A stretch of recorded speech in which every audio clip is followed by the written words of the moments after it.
KBL Playoffs is on. Mas lalong exciting mga idol ang paparating na playoff contention ng Korean Basketball League kung saan halos lahat ng Pinoy imports nakapasok mga idol. So ayun na nga mga idol at buo na ang playoff picture ng KBL season 2025 to 2026. 7 teams ang nakapasok para sa best of 5 ng quarterfinals at bukas na magsisimula ang matinding bakbakan April 5 hapon ng 6 PM. Kabilang sa mga nakapasok dito ang kupunan ni Renz Abando na anyang Red Booster, rank 2 sa standing na may 34-19 winless record at nakakapag-average naman sila kay mga idol sa kanyang pagbabalik ng liga ng 7.6 points, 3.7 rebounds, 1.2 assist, and 0.4 block shot per game. Shooting 46.6% from the field at naglalaro mga idol sa loob ng 21.8 minutes playing time. Ayon sa nakalap nating source, isa si Renz Abando sa magiging key player ni Coach Yu Do-hoon, especially sa magiging defensive play ng anyang Red Booster. Malaki mga idol ang maitutulong nila kay pagdating sa hustle from defense at makapagbigay ng magandang play para sa kanilang kupunan. Makakalaban ng anyang Red Booster sa quarterfinals ang former runner-up na Seoul SK Knights. Nagtapos naman mga idol ang kanilang campaign sa regular season na nasa rank 4 with 32-21 winless record. Sila nga pala mga idol ang nakapasok sa finals sa previous season ng KBL pero bigo sila mga idol na makamit ang championship title at bumagsak sa first runner-up. This time kasama naman nila ang former PBA player and MVP na si Arvin Tolentino. Pang-apat sa best scorer ng kupunan na may 21 minutes playing time, averaging 11 points,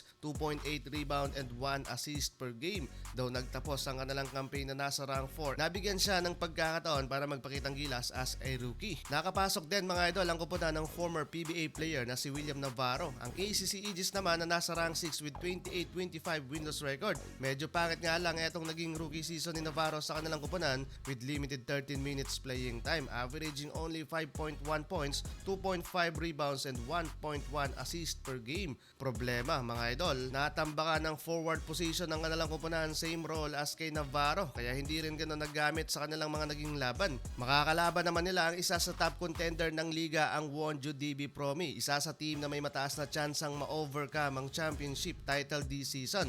Rank 3 mga idol na may 32-21 winless record. Kasama naman nila dito ang kanilang long-time Asian import na si Ethan Albano. Huge impact mga idol para sa kanilang kupunan at second best scorer ng kanilang team at may pinakamahabang playing time, 17.6 points, 4.3 rebounds and 6.7 assists per game. While balik playoffs naman mga idol, ang team ni Carl Tamayo, LG Seekers ang nakakuha ng championship title sa regular season, top 1 seed mga idol with 36-17 winless record. Balak naman nilang depensa ng kanilang titulo at makakuha ng back-to-back champion habang naghihintay mga idol sa semifinals dahil ang perks lang naman ng regular season champion ang umabante sa semifinals. First time namang makapasok ni Kevin Gembao sa playoff contention kasama ang franchise ng Son Jose Gunner. Simula nang mapalitan ng pangalang Goyang Orions, ngayon lang nakatungtong ng playoffs ang kanilang kupunan. Maganda mga idol ang naging run ng Son Jose Gunner sa last round ng regular season. 10 win streak lang naman mga idol ang kanilang ginawa, longest win streak sa franchise.